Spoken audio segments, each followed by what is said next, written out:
और कुर्बानी के ऊंटों को भी हमने तुम्हारे लिए अल्लाह के शायर मुकर्रर किया है। उनमें तुम्हारे लिए फायदे हैं, तो कुर्बानी करने के वक्त कितार बांधकर उन पर अल्लाह का नाम लो। फिर जब पहलू के बल गिर पड़े तो उनमें से खाओ, और कनात से बैठ रहने वालों और सवाल करने वालों को भी खिलाओ।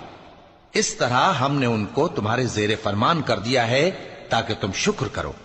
अल्लाह तक न उनका गोश्त पहुंचता है और न खून, बल्कि उस तक तुम्हारी परहेजगारी पहुंचती है। इसी तरह अल्लाह ने उनको तुम्हारे जेरे फरमान कर दिया है ताकि इस बात के बदले कि उसने तुमको हिदायत बख्शी है, उसे बुजुर्गी से याद करो।